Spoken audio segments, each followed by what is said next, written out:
Hi friends, welcome to Harish academy. ఈరోజు వార్తలు నిలిచిన జాతీయ, అంతర్జాతీయ, రాష్ట్రీయ అంశాల గురించి, వార్తలు నిలిచిన వ్యక్తులు, అవార్డులు, పుస్తకాలు, మరి క్రీడా సంబంధిత సమాచారం ఒక్కొక్క అంశాన్ని వివరంగా తెలుసుకుందాం. ఈరోజు మన ఫస్ట్ టాపిక్ వచ్చేసి రష్యా తయారు చేసిన single dose corona vaccine Sputnik light vaccine వార్తలు నిలిచింది. స్పుత్నిక్ లైట్ పేరు గుర్తుంచుకోండి, ఇంపార్టెంట్. ఇటీవల వార్తలు నిలిచిన Sputnik light single dose corona vaccine ని తయారు చేసి వార్తలు నిలిచిన దేశం ఏది అంటారు? రష్యా. ఇప్పటికే రష్యా ప్రపంచంలో సాధించిన ఒక ఘనత ఏంటి? కరోనా మహమ్మారిపై పనిచేసే మొట్టమొదటి కరోనా వ్యాక్సిన్ ని తయారు చేసిన దేశము, ఆ వ్యాక్సిన్ ని రిజిస్టర్ చేసిన దేశం ఏంటి? రష్యా. సో ప్రపంచంలోనే మొట్టమొదటి కరోనా వ్యాక్సిన్ పేరేంటి? స్పుత్నిక్ వి. చాలా ఇంపార్టెంట్. సో ప్రపంచంలోనే మొట్టమొదటి కరోనా వ్యాక్సిన్ స్పుత్నిక్ వి అనే వ్యాక్సిన్ ని తయారు చేసిన ప్రముఖ సంస్థ ఏంటి? Gamaleya research institute for epidemiology and microbiology. చాలా ఇంపార్టెంట్ రీసెర్చ్ ఇన్స్టిట్యూట్, తరచూ వార్తలు నిలుస్తుంది. సో ఇటీవల తరచూ వార్తలు నిలుస్తున్న Gamaleya research institute for epidemiology and microbiology అనే సంస్థ ఏ దేశానికి చెందింది అంటారు? సో రష్యాకి సంబంధించింది. రష్యా దేశంలో ఉన్న ప్రముఖ రీసెర్చ్ ఇన్స్టిట్యూట్ గమేలియా రీసెర్చ్ ఇన్స్టిట్యూట్ వారు తయారు చేసిన వ్యాక్సినే స్పుత్నిక్ వి. ఈ వ్యాక్సిన్ యొక్క ప్రత్యేకత ఏంటి? ప్రపంచంలోనే మొట్టమొదటి కరోనా వ్యాక్సిన్. సో ఈ వ్యాక్సిన్ ని తయారు చేసిన గమేలియా రీసెర్చ్ ఇన్స్టిట్యూట్ వారే ఈరోజు మరొక వ్యాక్సిన్ ని తయారు చేసి మరొకసారి వార్తలు నిలిచారు. ఆ వ్యాక్సిన్ పేరేంటి? Sputnik light. ఇక్కడ కామన్ వర్డ్ స్పుత్నిక్. ఈ వర్డ్ ని గుర్తుంచుకోండి. Sputnik, Sputnik. ఈ పదం వచ్చింది ఎగ్జామ్ లో అంటే గమేలియా రీసెర్చ్ ఇన్స్టిట్యూట్ గుర్తుకు రావాలి, మరియు రష్యా దేశం గుర్తుకు రావాలి. సో ఈ రోజు వార్తలు ఇచ్చిన వ్యాక్సిన్ పేరేంటి? Sputnik light. ఈ వ్యాక్సిన్ యొక్క ప్రత్యేకత ఏంటంటే ఇది single dose corona vaccine. So single dose అంటున్నాను. సింగిల్ డోస్ అంటే ఏంటి? ప్రస్తుతం మన దేశంలో కూడా వ్యాక్సినేషన్ ప్రక్రియ కొనసాగుతుంది. వ్యాక్సినేషన్ అంటే ఏంటి? ప్రతి వ్యక్తికి కూడా వ్యాక్సిన్ ఇవ్వడం. సో కరోనా మహమ్మారి మన దరి చేరకుండా వ్యాక్సిన్ ఇవ్వడం. సో అలా ప్రస్తుతం భారతదేశంలో 2 వ్యాక్సిన్లను ఇవ్వడం జరుగుతుంది, కోవిషీల్డ్, కోవాక్సిన్. ఏదో ఒక వ్యాక్సిన్ మాత్రం మనం తీసుకోవాల్సి ఉంటుంది. ఎగ్జాంపుల్, నేను ఒక కోవాక్సిన్ వ్యాక్సిన్ తీసుకున్నాను అనుకోండి, ఈ రోజు తీసుకున్నాను. ఈ రోజు నుండి నిర్ణీత కాల వ్యవధిలో విత్ ఇన్ స్టిపులేటెడ్ టైంలో ఇదే వ్యాక్సిన్ సెకండ్ డోస్ తీసుకోవాల్సి ఉంటుంది. అలా 2 డోసులు ఒకే వ్యాక్సిన్ తీసుకుంటే నా యొక్క వ్యాక్సినేషన్ ప్రక్రియ ముగుస్తుంది. సో ఇదే ప్రక్రియ ప్రపంచ దేశాల్లో చాలా దేశాల్లో కూడా అమల్లోకి వచ్చింది. ప్రస్తుతం వ్యాక్సినేషన్ ప్రక్రియ కొనసాగుతుంది. ఇలా 2 డోసులు వ్యాక్సిన్ ఇస్తే చాలా ఆలస్యం అవుతుందని భావించి ఇటీవల రష్యా ప్రభుత్వం గమేలియా రీసెర్చ్ ఇన్స్టిట్యూట్ కి కొన్ని ఆదేశాలు జారీ చేసింది. ఇలా 2 డోసులు కాకుండా ఒకే డోసులో కరోనా మహమ్మారిపై పనిచేసే, ప్రభావవంతంగా పనిచేసే ఒక వ్యాక్సిన్ ని కనుగొనని చెప్పారు. సో ఆ ఆదేశాలను అనుసరించి ఈ రోజు గమేలియా రీసెర్చ్ ఇన్స్టిట్యూట్ స్పుత్నిక్ లైట్ అనే ఒక వ్యాక్సిన్ ని తయారు చేసి వార్తనిచ్చారు. ఈ వ్యాక్సిన్ తయారీ కోసం కావాల్సిన నిధులను రష్యాకు సంబంధించిన Russian development investment fund. So ఈ సంస్థ పేరు గుర్తుంచుకోండి. రష్యా ప్రభుత్వానికి సంబంధించిన సంస్థ రష్యన్ డెవలప్మెంట్ ఇన్వెస్ట్మెంట్ ఫండ్ వారు విడుదల చేసిన నిధులను ఆధారంగా చేసుకొని గమేలియా రీసెర్చ్ ఇన్స్టిట్యూట్ వారు ఒక వ్యాక్సిన్ ని కనుగొనడం జరిగింది, స్పుత్నిక్ లైట్. ఇప్పటికే క్లినికల్ ట్రయల్స్ ని కూడా ప్రారంభించడం జరిగింది. ఆ క్లినికల్ ట్రయల్స్ అంటే ఏంది? ఈ వ్యాక్సిన్ ఏ రకంగా పనిచేస్తుంది. సో ఈ పనితీరుని ఏమని చెప్తున్నారంటే దాదాపు 80% ప్రభావాన్ని చూపిస్తుంది. ఈ వ్యాక్సిన్ యొక్క ఎఫిషియన్సీ సింగిల్ డోస్ లోనే 80% అని చెప్పేసి మేము విజయం సాధించామని చెప్పేసి గమేలియా రీసెర్చ్ ఇన్స్టిట్యూట్ వారు చేసిన ప్రకటన ఈరోజు ప్రముఖంగా వార్తలు ఇచ్చేది. చాలా ఇంపార్టెంట్, గుర్తుంచుకోండి. సో ఇక్కడ కామన్ గా ఒకే రీసెర్చ్ సెంటర్, అదేంటి? గమేలియా రీసెర్చ్ ఇన్స్టిట్యూట్. సో ప్రపంచంలోనే మొట్టమొదటి కరోనా వ్యాక్సిన్ ని తయారు చేసిన సంస్థ ఈ రోజు మరొక వ్యాక్సిన్ తో వార్తలు ఇచ్చింది, Sputnik light single dose corona vaccine. ఇప్పటికే రష్యా చాలా ఘనతలు సాధించింది. ప్రస్తుతం చూడండి, కొన్ని ఎనిమల్స్ లో, జంతువుల్లో కూడా కరోనా వ్యాధి సోకుతుంది. సో జంతువుల్లో కూడా కరోనా వ్యాధి సోకకుండా ఇటీవల ఒక వ్యాక్సిన్ ని కనుగొని మనకి రష్యా దేశం వార్తలు ఇచ్చింది. ఆ వ్యాక్సిన్ పేరేంటి? కార్నివాక్ కో. చాలా ఇంపార్టెంట్. ఇలాంటి బిట్స్ ఏవైతే ఉంటాయో ఏదైనా టాపిక్ వచ్చినప్పుడు అన్ని ఒకేసారి లింక్ చేసుకోండి, చాలా ఇంపార్టెంట్. ఇటీవల వార్తలు ఇచ్చిన కార్నివాక్ కో అనే వ్యాక్సిన్ వేటిపైన ప్రభావవంతంగా పనిచేసే కరోనా వ్యాక్సిన్ అంటారు. సో జంతువులకి సంబంధించింది. మరి మనుషులపై పనిచేసే కరోనా వ్యాక్సిన్, మొట్టమొదటి కరోనా వ్యాక్సిన్ తయారు చేసిన దేశం ఏంటి? రష్యా. ఈ రోజు సింగిల్ డోస్ కరోనా వ్యాక్సిన్ ఏంటి? Sputnik light. చాలా ఇంపార్టెంట్, గుర్తుంచుకోండి. అండ్ నెక్స్ట్, సో ఈరోజు విన్కో-19 అనే ఒక థెరాప్యూటిక్ డ్రగ్ వార్తలు నిలిచింది. థెరాప్యూటిక్ డ్రగ్ అంటే మెడిసిన్. సింపుల్గా చెప్పాలంటే కరోనా ట్రీట్మెంట్, కరోనా వ్యాధిగ్రస్తులు ఎవరైతే ఉంటారో, కరోనా వైరస్ సోకిన వారు ఎవరైతే ఉంటారో వారికి ట్రీట్మెంట్లో భాగంగా అద్భుతమైన పనితీరుని ప్రదర్శించే ఒక డ్రగ్ పేరే విన్కో-19. ఒక మెడిసిన్ అనుకోండి. ఇప్పటివరకు చూడండి, కరోనాకి మనం ఇస్తున్న ట్రీట్మెంట్ ఏదైతే ఉందో, కరోనాకి అంటే ఏంది, కరోనా వైరస్ సోకిన వారు ఉంటారు కదా, ఆ వ్యాధిగ్రస్తులకి ఇస్తున్న మెడిసిన్స్ ఏవైతే ఉంటాయో అవి ఇప్పటికీ కేవలం కరోనా కోసం కనుగొన్న మెడిసిన్స్ కాదు. అంతకుముందు ఇన్ఫ్లుయెన్జా పైన పనిచేసే మెడిసిన్స్ ని, లేదా మనకు జలుబు చేసే మెడిసిన్స్ ని, జ్వరం వస్తే మెడిసిన్స్ ని మాత్రమే ఇస్తున్నాం. ఎగ్జాంపుల్ రెమ్డెసివిరే తీసుకోండి. రెమ్డెసివిర్ అంటే అమెరికాకి సంబంధించిన ప్రముఖ సంస్థ గిలీడ్ సంస్థ వారు తయారు చేసింది. సో రెమ్డెసివిర్ ఇన్ఫ్లుయెన్జా పైన పనిచేస్తుంది. డెక్సామెథాజోనే కానివ్వండి, మన భారతదేశానికి సంబంధించి హైడ్రాక్సీ క్లోరోక్విన్ కానివ్వండి, ఇది ఒక ప్రొఫైలాక్టిక్ మెడిసిన్. సో ఇలాంటి మెడిసిన్ మనకు ఫావిపిరావిరే కానివ్వండి, ఇటోలిజుమాబే కానివ్వండి, సో ఇటీవల వార్తలు ఇచ్చిన విపావిర్ కానివ్వండి, ఇవన్నీ కూడా మనకు సింప్టమాటిక్ ట్రీట్మెంట్ కరోనాపై పనిచేస్తున్నాయని ఇవ్వడం జరిగింది తప్పితే వాటిని కరోనా కోసం మాత్రమే కనిపెట్టలేదు. సో అలాంటివి ఏవైతే ఉంటాయో మెడిసిన్స్ ప్లేస్ లో ఈరోజు విన్కో-19 అనే ఒక డ్రగ్ ని కనిపెట్టడం జరిగింది. ఏ సంస్థ వారు అంటే CSIR CCMB. గుర్తుంచుకోండి, CSIR అంటే council of scientific and industrial research. Council of scientific and industrial research, centre for cellular and molecular biology, centre for cellular and molecular biology. So ఈ సంస్థ వారు కనిపెట్టిన ఒక కొత్త డ్రగ్, ఒక థెరాప్యూటిక్ డ్రగ్ పేరేంటి అంటే విన్కో-19. First medicine for corona treatment అని గుర్తుంచుకోండి. ఫస్ట్ మెడిసిన్ అంటే ఏంటి, ఎక్స్క్లూజివ్ గా కరోనా వ్యాధిగ్రస్తుల కోసం మాత్రమే పనిచేసే ఒక మెడిసిన్. ఈ మెడిసిన్ ఎలా కనిపెట్టారంటే, హార్సెస్ ఉంటాయి కదా, గుర్రాలు. సో గుర్రాలకు ఇనాక్టివేటెడ్ కరోనా వైరస్ ని ఇవ్వడం జరిగింది. ఇనాక్టివేటెడ్ కరోనా వైరస్ అంటే ఏంటి, సింపుల్ గా వ్యాక్సిన్ అనుకోండి. సో హార్స్ లో ఇనాక్టివేటెడ్ అంటే ఏంటంటే ఎలాంటి ప్రభావం చూపించని కరోనా వైరస్ ని ఇచ్చిన గుర్రాలు ఏవైతే ఉంటాయో వాటి శరీరం లోపల యాంటీబాడీస్ ని డెవలప్ చేసుకోవడం జరిగింది. అలా ఏ గుర్రాల్లో అయితే యాంటీబాడీస్ డెవలప్ అవుతాయో ఆ యాంటీబాడీస్ ని సేకరించి ఒక మెడిసిన్ రూపంలో తయారు చేయడం జరిగింది, ఇంజెక్షన్ రూపంలో తయారు చేయడం జరిగింది.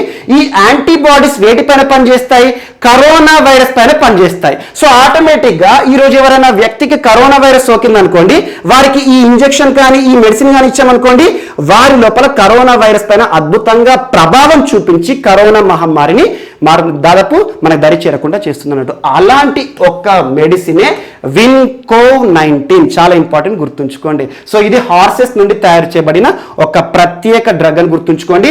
థెరాప్యూటిక్ యాంటీబాడీస్ డ్రగ్ అని గుర్తుంచుకోండి. యాంటీబాడీస్ సేమ్ ఎలా కంపేర్ చేయొచ్చు దీన్ని అంటే, కన్వాలెసెంట్ ప్లాస్మా థెరపీ. ప్రస్తుతం చూడండి చాలా మంది కూడా స్టేటస్ లో పెట్టుకుంటున్నారు, ఫేస్బుక్ లో పోస్ట్ చేస్తున్నారు. ఎవరికైనా ఏ పాజిటివ్ కి సంబంధించి ప్లాస్మా కావాలని, ఓ పాజిటివ్ కి సంబంధించి ప్లాస్మా కావాలని, సో ప్లాస్మా రిక్వైర్మెంట్ కి సంబంధించి తరచూ చాలా మంది స్టేటస్ లో పెట్టుకుంటున్నారు. ఎవరికైతే కరోనా ప్రభావం తీవ్రంగా ఉంటుందో వారికి ప్లాస్మా థెరపీ కూడా అద్భుతంగా పనిచేస్తుంది. ఎవరి ప్లాస్మా తీసుకుంటారు, ఆల్రెడీ ఎవరికైనా కరోనా మహమ్మారి సోకి ఆ కరోనా మహమ్మారి నుండి కోలుకున్న వాళ్ళు ఉంటారు కదా, వారి లోపల యాంటీబాడీస్ డెవలప్ అవుతాయి. ఆటోమేటిక్ గా ప్లాస్మాలో ఉంటాయి కదా యాంటీబాడీస్, ఆ ప్లాస్మాని ఇవ్వడం ద్వారా మన శరీరంలో ఉండే కరోనా వైరస్ ఏదైతే ఉంటుందో దానిపైన ఈ యాంటీబాడీస్ అద్భుతంగా ప్రయత్నిస్తాయి అన్నట్టు. సో ఇదొకటి ఇంపార్టెంట్. సో విన్కో-19 అనే కరోనాపై లేదా కరోనా ట్రీట్మెంట్ లో ఉపయోగించే మొట్టమొదటి మెడిసిన్ లేదా థెరాప్యూటిక్ యాంటీబాడీస్ డ్రగ్ ని తయారు చేసి వార్తలు నిలిచిన ప్రముఖ సంస్థ ఏది అంటే CSIR CCMB, council of scientific and industrial research and centre for cellular and molecular biology, Hyderabad కి సంబంధించిన సంస్థ అని గుర్తుంచుకోండి. దీని యొక్క క్లినికల్ ట్రయల్స్ విషయంలో డ్రగ్ కంట్రోల్ జనరల్ ఆఫ్ ఇండియాకి అనుమతుల కోసం వినతి పత్రాన్ని కూడా పెట్టడం జరిగింది. భారతదేశంలో drug control general of India యొక్క అనుమతి లేనిదే ఏ వ్యక్తి పైన కూడా ఏ మెడిసిన్ కూడా ప్రయోగించకూడదు. So clinical trials phase 1 phase 2 clinical trials కోసం మాకు అనుమతులు జారీ చేయండి అని ఈ రోజు drug control general of India వద్దకి ఈ సంస్థ ఏదైతే ఉంటుందో వినతి పత్రాన్ని ఇవ్వడం జరిగింది. సో అనుమతులు పొందితే ఇది అద్భుతమైన పనితీరు గనక ప్రదర్శిస్తే కరోనా ఎవరికైనా సోకిందనుకోండి వారికి ఒక మెడిసిన్ లా పనిచేస్తుంది, ఒక డ్రగ్, యాంటీబాడీస్ డ్రగ్ గా పనిచేసే ఒక మెడిసిన్ విన్కోవ్-19 అని గుర్తుంచుకోండి, చాలా ఇంపార్టెంట్. అండ్ నెక్స్ట్, సో ఈరోజు ఒడిషా రాష్ట్ర ప్రభుత్వం వార్తలు ఇచ్చింది. ఒడిషా రాష్ట్ర ప్రభుత్వం ప్రారంభించిన ఒక ప్రత్యేక కార్యక్రమం, సంక్షేమ కార్యక్రమం గుర్తుంచుకోండి. ఈ కార్యక్రమం పేరు ఏంటంటే గోపబంధు సంబాదిక స్వాస్థ్య బీమా యోజన. సో గోపబంధు అని గుర్తుంచుకోండి. ఇటీవల వార్తలు ఇచ్చిన గోపబంధు ఇన్సూరెన్స్ స్కీమ్ ఏ రాష్ట్రానికి సంబంధించింది? బీమాకి సంబంధించింది. ఏ రాష్ట్రానికి సంబంధించింది? ఒడిషా రాష్ట్రానికి సంబంధించింది. ఒడిషా రాష్ట్ర ప్రభుత్వం ప్రస్తుతం బిజు జనతాదళ్ ప్రభుత్వం అధికారంలో ఉంది. సో బిజు జనతాదళ్ పార్టీ అధికారంలో ఉంది. ప్రస్తుతం ముఖ్యమంత్రి ఎవరు? మనకి నవీన్ పట్నాయక్ గారు. ఇటీవల తరచూ వార్తలు నిలుస్తున్న రాష్ట్రం ఒడిషా రాష్ట్రం. సో నవీన్ పట్నాయక్ గారు ప్రస్తుతం రాష్ట్రంలో దాదాపు 6,500 మంది జర్నలిస్టులు పనిచేస్తున్నారు. ఇది ఎక్స్క్లూజివ్ గా జర్నలిస్టులకి సంబంధించిన బీమా కార్యక్రమం, బీమా పథకం. సో రాష్ట్రంలో పనిచేస్తున్న జర్నలిస్టులు ఎవరైతే ఉంటారో, విలేకరులు ఎవరైతే ఉంటారో, ఆల్మోస్ట్ 6,500 జర్నలిస్టులకి ఇది ఒక సంక్షేమ చర్యగా పనిచేస్తుంది. ముఖ్యంగా చూడండి, ఈ కరోనా విపత్కర పరిస్థితుల కాలంలో జర్నలిస్టులు చాలా సేవ చేస్తున్నారు. మనకి ఇన్ఫర్మేషన్ ఇవ్వడం కానివ్వండి, టీవీలో టెలికాస్ట్ చేయడం కానివ్వండి. సో వారి ప్రాణాలను సైతం పణంగా పెట్టి మనకు సమాచార సేకరణ చేస్తున్న జర్నలిస్టులను ఫ్రంట్ లైన్ కోవిడ్ వారియర్స్ గా గుర్తించడం జరిగింది ఒడిషా రాష్ట్ర ప్రభుత్వం. So front line Covid warriors అంటే ఏంది? వారికి ఫస్ట్ ప్రియారిటీ ఇస్తారన్నట్టు. సో వారందరికీ కూడా ఎవరైతే విధి నిర్వహణలో జర్నలిస్టులకి కరోనా వ్యాధి సోకుతుందో, ఆ వ్యాధికి ట్రీట్మెంట్ ఉంటుంది కదా, ట్రీట్మెంట్ కోసం 2 లక్షల రూపాయల హెల్త్ ఇన్సూరెన్స్ ఈ ప్రోగ్రామ్ లో భాగంగా రాష్ట్ర ప్రభుత్వం ఇస్తుంది. 2 లక్షల రూపాయలు.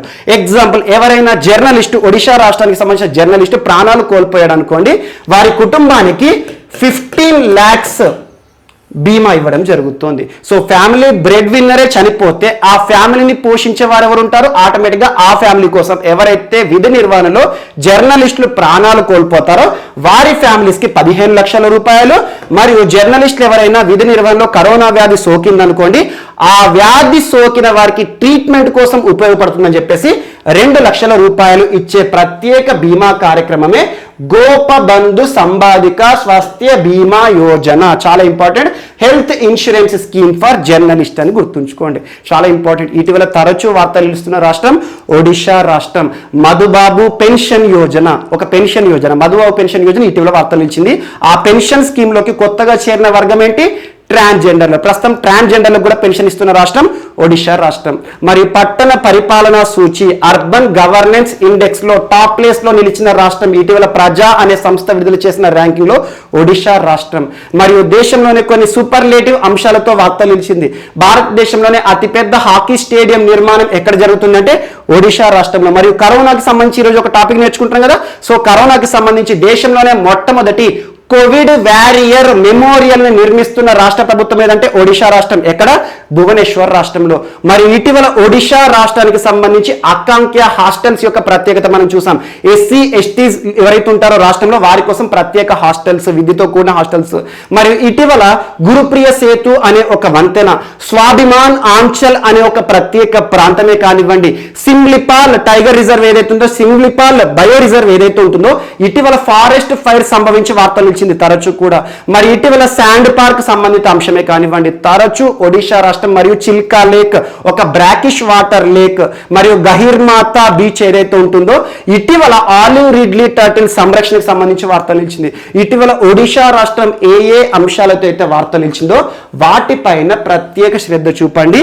14 days మాస్క్ అభియాన్ కార్యక్రమం ఇటీవల పూర్తయిన తర్వాత ప్రస్తుతం నిన్నటి నుండి ఒడిషా రాష్ట్ర వ్యాప్తంగా సంపూర్ణ లాక్డౌన్ కూడా అమల్లోకి రావడం జరిగింది. 14 days మాస్క్ అభియానే కావచ్చు, సంపూర్ణ లాక్డౌనే కావచ్చు. సో ఒడిషా రాష్ట్రానికి సంబంధించి కరోనా రిలేటెడ్ టాపిక్ గుర్తుంచుకోండి. గోపబంధు సంబాదిక స్వాస్థ్య బీమా యోజన ఎవరి కోసం అంటారు? జర్నలిస్టుల కోసం. అండ్ నెక్స్ట్, ఈరోజు మధ్యప్రదేశ్. సో మధ్యప్రదేశ్ రాష్ట్రం వార్తలు ఇచ్చింది. ప్రస్తుతం మధ్యప్రదేశ్ రాష్ట్ర ముఖ్యమంత్రి ఎవరు? శివరాజ్ సింగ్ చౌహాన్. సో శివరాజ్ సింగ్ చౌహాన్ గారు ఈరోజు ఒక ప్రత్యేక కార్యక్రమాన్ని ప్రారంభించారు. స్వాస్థ్య ఆహార్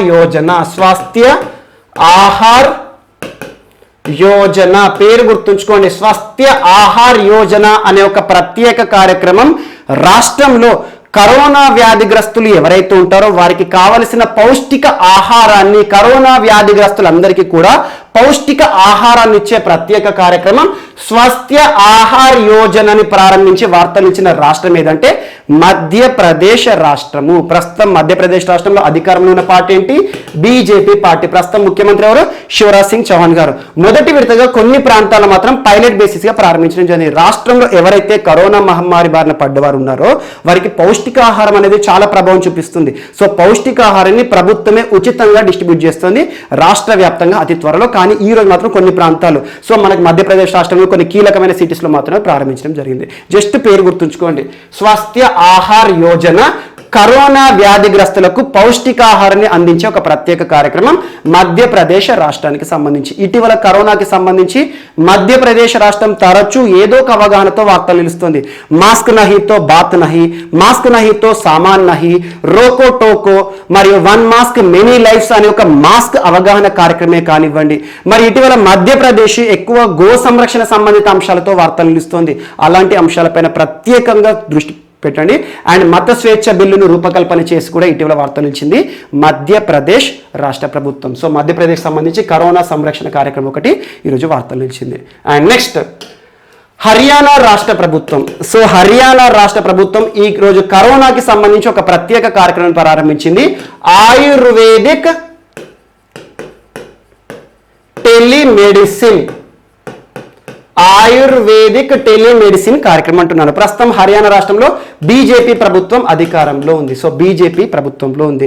మనోహర్ లాల్ ఖట్టర్ గారు ముఖ్యమంత్రిగా పనిచేస్తున్నారు. సో హర్యానా రాష్ట్రంలో ఎవరైతే కరోనా వ్యాధిగ్రస్తులు ఉంటారో, సో కరోనా వ్యాధిగ్రస్తులను ఉద్దేశించి కరోనాకి సంబంధించి ఆయుర్వేదిక్ మెడిసిన్ అద్భుతంగా పనిచేస్తుంది అని అవగాహన కల్పిస్తూ కరోనా వ్యాధిగ్రస్తులు ఏ ఆయుర్వేదిక్ మెడిసిన్ ని వాడాలి అని చెప్పేసి ఇంటి వద్దే ఉంటూ, సో ఇంటి వద్ద నుండే ప్రత్యేకంగా టెలిమెడిసిన్ సౌకర్యాలను కల్పించబోతుంది. అంటే ఏంటంటే ఈరోజు ఒక వ్యక్తికి కరోనా సోకింది అనుకోండి, హోమ్ ఐసోలేషన్ లో ఉంటున్నారు, ఇంట్లో ఉండి ట్రీట్మెంట్ తీసుకుంటున్నారు. సో ఒక పేషెంట్ కి ఆయుర్వేదిక్ మెడిసిన్ ని వాడాలి అనే ఒక భావన ఉందనుకోండి, ఆలోచన ఉందనుకోండి.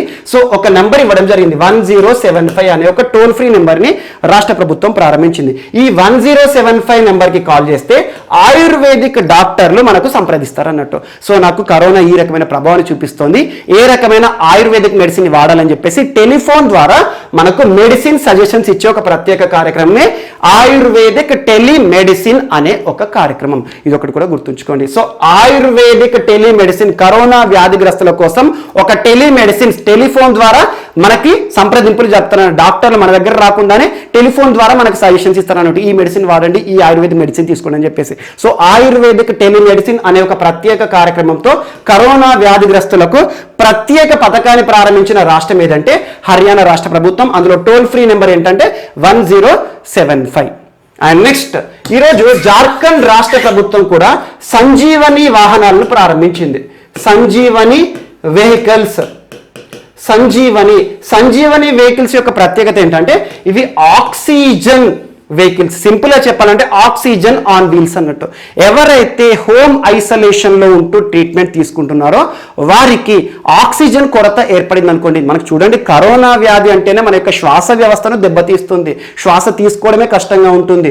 అండ్ మన బ్లడ్ లో ఆక్సిజన్ లెవెల్స్ డ్రాప్ అయిపోతాయి. 94% కంటే తక్కువగా ఆక్సిజన్ డ్రాప్ అయింది అనుకోండి, మనం ఖచ్చితంగా కృత్రిమ ఆక్సిజన్ ని తీసుకోవాల్సి ఉంటుంది. అలా కృత్రిమ ఆక్సిజన్ ఏదైతే ఉంటుందో వెంటిలేటర్ సహాయం తీసుకుంటాం కదా, మనకు గనక హోమ్ ఐసోలేషన్ లో ఉన్న వారికి ఆక్సిజన్ కావాలి అంటే సంజీవని వెహికల్స్ ద్వారా ప్రత్యేకంగా మీ ఇంటికే ఆక్సిజన్ ని పంపించే ఒక కార్యక్రమం అని చెప్పేసి జార్ఖండ్ రాష్ట్ర ప్రభుత్వం, ప్రస్తుతం జార్ఖండ్ రాష్ట్రంలో ముఖ్యమంత్రి ఎవరు? హేమంత్ సోరెన్ గారు ప్రారంభించిన ప్రత్యేక కార్యక్రమం వార్తనిచ్చింది. Sanjeevani vehicles, oxygen on wheels. So ఎవరికైతే ఆక్సిజన్ కొరత లేదా ఆక్సిజన్ అవసరం ఉంటుందో ప్రభుత్వానికి సమాచారం ఇస్తే వారి ఇంటి వద్దకే ఆక్సిజన్ ని తీసుకువచ్చే ఒక ప్రత్యేక కార్యక్రమం. సేమ్ ఇదే అంశంతో ఈరోజు ఢిల్లీ కూడా వార్తలు ఇచ్చింది. ఢిల్లీ ప్రభుత్వం సో హోమ్ ఐసోలేషన్ లో ఉంటున్న వారు ఎవరైతే ఉంటారో వారికి కావలసిన ఆక్సిజన్ లేదా ఆక్సిజన్ అవసరం పడితే ఢిల్లీ.gov.in అనే వెబ్సైట్ లో రిజిస్టర్ చేసుకోండి. అందులో ఆధార్ కార్డు మీ యొక్క COVID-19 పాజిటివ్ ఉందా లేదా నెగిటివ్ ఉందా, పాజిటివ్ ఉంటేనే కదా మనకు ఆక్సిజన్ అవుతుంది. సో మీకు కరోనా వ్యాధి ఉంది అని చెప్పి ఒక నిర్ధారణ పత్రాన్ని ఈ వెబ్సైట్లో అప్లోడ్ చేయండి, మీకు ఇంటి వద్దకే ఆక్సిజన్ కూడా పంపిస్తామని చెప్పేసి అరవింద్ కేజ్రీవాల్ గారు ఈరోజు హోమ్ ఆక్సిజన్ అనే ఒక ప్రత్యేక కార్యక్రమాన్ని ప్రారంభించడం జరిగింది. ఇది ఒకటి కూడా ఇంపార్టెంట్. సో ఇటీవల ఆక్సిజన్కి సంబంధించి, లాక్డౌన్కి సంబంధించి తరచూ ఏదో ఒక అంశం వార్తలు నిలుస్తుంది. కరోనాకి సంబంధించి ఇటీవల కాలంలో ప్రతిరోజు కనీసం 2 to 3 ఇష్యూస్ మనం చర్చించుకుంటున్నాం. వీటిపైన ప్రత్యేక శ్రద్ధ చూపండి. ఈ సెకండ్ వేవ్ టైంలో ప్రస్తుతం వార్తలు ఇచ్చిన సముద్ర సేతు కార్యక్రమం కానివ్వండి, ఆక్సిజన్ అవసరాలు తీర్చుకోవడానికి ప్రస్తుతం భారతదేశంలో ఆక్సిజన్ కొరత ఉంది కాబట్టి ఆక్సిజన్ అవసరాలు తీర్చుకోవడానికి ఏ దేశం నుండి మనం సాయం పొందుతున్నాం, జర్మనీ కావచ్చు, లేదా సముద్ర సేతు ద్వారా వివిధ యుద్ధ నౌకలను ఉపయోగించి వివిధ దేశాల నుండి ఆక్సిజన్ ప్లాంట్లను తీసుకురావడం కానివ్వచ్చు, లేదా ఏమైనా స్వచ్ఛంద సంస్థలు వార్తలు ఇచ్చిన అండ్ వ్యాక్సిన్ కి సంబంధించి ప్రత్యేక కార్యక్రమాలు ఏమైనా వార్తలు ఇచ్చిన వీటిపైన ప్రత్యేక శ్రద్ధ చూపండి. అండ్ లాక్డౌన్ ని కూడా వివిధ రాష్ట్రాల్లో వివిధ పేర్లతో అమలు చేస్తున్నారు. ఎగ్జాంపుల్ మనకి మహారాష్ట్రలో ప్రస్తుతం లాక్డౌన్ నిబంధన అమల్లో ఉంది. బ్రేక్ ది చైన్ క్యాంపెయిన్ అనే పేరుతో ఏ రాష్ట్రంలో ప్రస్తుతం లాక్డౌన్, సంపూర్ణ లాక్డౌన్ నిబంధన అమలు ఉంది అంటే మహారాష్ట్ర. ఏంటి? Break the chain campaign. Health safety week పేరుతో లాక్డౌన్ అమల్లో ఉన్న రాష్ట్రం ఏది అంటారు? జార్ఖండ్ రాష్ట్రం. అండ్ కోవిడ్ కర్ఫ్యూ అనే పేరుతో లాక్డౌన్, సంపూర్ణ లాక్డౌన్ అమల్లో ఉన్న రాష్ట్రం ఏది అంటారు? కర్ణాటక రాష్ట్రం. సో లాక్డౌన్ అనకుండా ఒక పేరును సూచిస్తూ అక్కడ నిబంధనలను అమలు చేస్తున్న రాష్ట్రాలు. సో ఇలాంటి వాటిపైన కూడా ప్రత్యేక శ్రద్ధ చూపండి. అండ్ నెక్స్ట్ ఈరోజు OECD, organisation for economic and cooperation development, organisation for economic and cooperation development ప్రపంచ సంస్థ. దీని యొక్క హెడ్ క్వార్టర్ ఎక్కడ? ప్యారిస్. ఎక్కడ ఉంది? ఫ్రాన్స్ దేశంలో. సో ప్యారిస్ లో ఉన్న ఒక ప్రముఖ సంస్థ ఎకానమీకి సంబంధించి తరచూ ఏదో ఒక సర్వే వార్తలు మనం చాలా సర్వేలు చర్చించుకోవడం జరిగింది. OECD survey. సో OECD ఏదైనా సర్వే రిలీజ్ చేస్తే వాటిపైన ప్రత్యేకంగా చూడండి. Organisation for economic and cooperation development సంస్థ FDIలకి సంబంధించి, ఫారెన్ డైరెక్ట్ ఇన్వెస్ట్మెంట్, విదేశీ ప్రత్యక్ష పెట్టుబడులకు సంబంధించి 2020 సంవత్సరానికి గాను ఒక నివేదికను విడుదల చేసింది. ప్రపంచంలో పెట్టుబడులపై కరోనా ఎలాంటి ప్రభావాన్ని చూపించింది అని చెప్పేసి ఈ నివేదిక సారాంశం చెప్తుంది. అందులో ఏం చెప్తుంది అంటే 2019 సంవత్సరంతో పోలిస్తే 2020 సంవత్సరానికి విదేశీ ప్రత్యక్ష పెట్టుబడులు అంటే ఏంటి? ఎగ్జాంపుల్ మన ఇండియా ఉంది. మన ఇండియాకి ఫారెన్ కంట్రీస్ ఏదైనా సంస్థలో కానివ్వండి, ఏదైనా సంస్థను ఏర్పాటు చేసి వారి దేశం యొక్క కరెన్సీని మన దేశంలో పెట్టుబడులు పెట్టడం అన్నట్టు. ఏ దేశానికైనా పెట్టుబడులు అత్యధికంగా వస్తే ఆ దేశం వృద్ధిని చూస్తుంది. సో విదేశీ ప్రత్యక్ష పెట్టుబడులు ఎక్కువగా ఉంటే, FDI ఇన్ఫ్లోస్ ఎక్కువగా ఉంటే ఆ దేశం వృద్ధి చెందుతుంది అన్నట్టు. సో అలా FDIలు గడిచిన 2019 సంవత్సరంతో పోలిస్తే 2020 సంవత్సరానికి గాను ప్రపంచ FDIs లో 38% డ్రాప్ చేయడం జరిగిందట. డ్రాప్ అయ్యాయట. అంటే ఎందుకంటే కరోనా, లాక్డౌన్ కావచ్చు. గడిచిన సంవత్సరం చూడండి, 2020 సంవత్సరం మొత్తం ఆల్మోస్ట్ హాఫ్ ఇయర్ మొత్తం కూడా లాక్డౌనే ఉంది. సో ఇలాంటి ప్రపంచంలోని చాలా దేశాల్లో లాక్డౌన్ నిబంధన ప్రపంచమంతా స్తంభించిపోయింది. ఇలాంటి పరిస్థితుల్లో పెట్టుబడులపైన కూడా ఈ లాక్డౌన్ ప్రభావాన్ని చూపించింది. 2019 సంవత్సరంతో పోలిస్తే పెట్టుబడుల్లో 38% డ్రాప్ చూడడం జరిగింది. అండ్ ఎంత మొత్తం తగ్గిందట అంటే $846 బిలియన్. సో 2020 సంవత్సరంలో ప్రపంచంలో అత్యంత ఎక్కువ పెట్టుబడులను ఆకర్షించిన దేశం ఏది అంటే చైనా. ఎన్ని బిలియన్ డాలర్స్ అంటే $212 బిలియన్. అండ్ సెకండ్ ప్లేస్ లో ఉన్న దేశం ఏంటంటే America, United states of America. ఎంత మొత్తంలో అంటే $177 బిలియన్. థర్డ్ ప్లేస్ లో ఉన్న దేశం ఏదంటే ఇండియా. సో ఇండియా ఎంత మొత్తంలో 2020 సంవత్సరంలో పెట్టుబడులు ఆకర్షించడం జరిగిందంటే $64 బిలియన్. And fourth Luxembourg. అసలు పేదరికం అనే తెలియని దేశం. సో పేదరికం లేని దేశం ఏదైనా ఉంటుంది ప్రస్తుతం లగ్జెంబర్గ్ దేశమే. సో ఈ టాప్ 3 మాత్రం గుర్తుంచుకోండి. సో ప్రపంచంలో విదేశీ ప్రత్యక్ష పెట్టుబడులకు సంబంధించి ఇటీవల organisation for economic and cooperation development, Paris కేంద్రంగా పనిచేస్తున్న సంస్థ ఒక నివేదికను విడుదల చేసింది. ఆ నివేదిక ఆధారంగా ప్రపంచంలో 2020 సంవత్సరంలో అత్యధిక పెట్టుబడులను ఆకర్షించి నెంబర్ 1 స్థానాన్ని పొందిన దేశం ఏదంటే చైనా. $212 బిలియన్ విదేశీ ప్రత్యక్ష పెట్టుబడులను 2020 సంవత్సరంలో ఆకర్షించడం జరిగింది. And America second place $177 billion. And India $64 billion. So 2019 సంవత్సరంతో పోలిస్తే 2020 సంవత్సరం గాను విదేశీ ప్రత్యక్ష పెట్టుబడులు ఎంత % డ్రాప్ అవడం జరిగింది అంటే 38%. ఎంత మొత్తానికి తగ్గడం జరిగింది అంటే $846 బిలియన్. సో ఇవి మాత్రం గుర్తుంచుకోండి. ఈ ఫిగర్స్ గుర్తున్న లేకున్నా టాప్ 3 నేషన్స్ గుర్తుంచుకోండి. విదేశీ ప్రత్యక్ష పెట్టుబడుల విషయంలో ఇటీవల OECD రిపోర్ట్ ఆధారంగా టాప్ 3 నేషన్స్ ఏవి అంటారు. ఇదొకటి ఇంపార్టెంట్. సో కరోనా అనేది ప్రస్తుతం చాలా ప్రభావాన్ని చూపిస్తోంది ప్రపంచంలో, ప్రతి దేశం పైన, ప్రతి రంగం పైన. అందుకోసము కొన్ని సంఘాలుగా ఏర్పడే ఎగ్జాంపుల్ చూడండి. ప్రస్తుతం చెక్మేట్ కోవిడ్ ఇనిషియేటివ్. చెక్మేట్ అనే పదం ఏ క్రీడకి సంబంధించింది? ఏ గేమ్కి సంబంధించింది? చెస్ క్రీడకి సంబంధించింది. చెక్ మేట్ కోవిడ్ ఇనిషియేటివ్ అనేది ఇటీవల వార్తలు ఇచ్చింది. దేనికి సంబంధించింది అంటే కరోనా వ్యాధి బారిన పడ్డవారు ఎవరైతే ఉంటారో, చెస్ క్రీడాకారులు ఎవరైతే ఉంటారో వారిని ఆదుకునే ఒక ప్రత్యేక కార్యక్రమమే చెక్ మేట్ కోవిడ్ ఇనిషియేటివ్. ఎవరి ప్రోత్సాహంతో ప్రారంభమైంది అంటే ప్రపంచ చెస్ సమాఖ్య మరియు ఆల్ ఇండియా చెస్ ఫెడరేషన్. కొంతమంది ప్రముఖులు కూడా ఇందులో ఉన్నారు.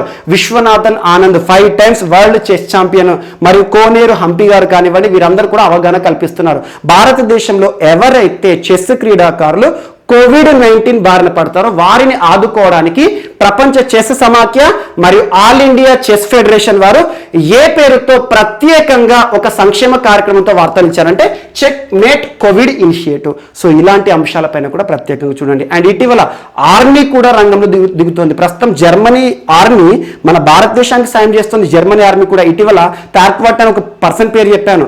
సో అలా ప్రస్తుతం కోజీట్ అనే ఒక ప్రత్యేక కార్యక్రమం కూడా భారతదేశంలో అమలు ఉంది. కోజీట్ ఇండియన్ ఆర్మీ లేదా మన యొక్క రక్షణ రంగం చేస్తుంది కోజీట్. మనకు కావలసిన ఆక్సిజనే కానివ్వండి, మెడిసిన్ కానివ్వండి, కరోనా వ్యాధిగ్రస్తులకు కావలసిన సాయాన్ని చేసే కోజీట్ అనే కార్యక్రమం ఎవరికి సంబంధించింది అంటే రక్షణ రంగానికి సంబంధించింది. ఇలాంటి చిన్న షార్ట్ బిట్స్ రూపంలో చూసుకోండి సరిపోతుంది. సో ఇవి మనకి ఈరోజు కరోనాకి సంబంధించింది. అండ్ నెక్స్ట్ టాపిక్ వచ్చేసి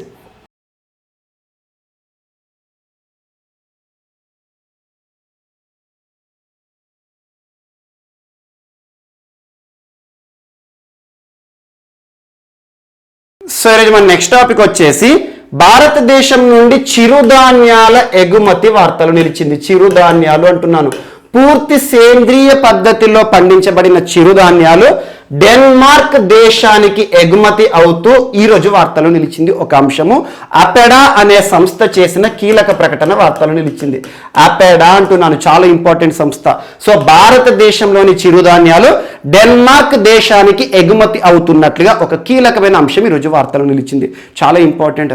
ప్రస్తుతం చిరుధాన్యాలు లేదా మిల్లెట్స్ ఏవైతే ఉంటాయో భారతదేశంలోనే కాదు ప్రపంచవ్యాప్తంగా కూడా చిరుధాన్యాలకు ఆదరణ పెరుగుతోంది.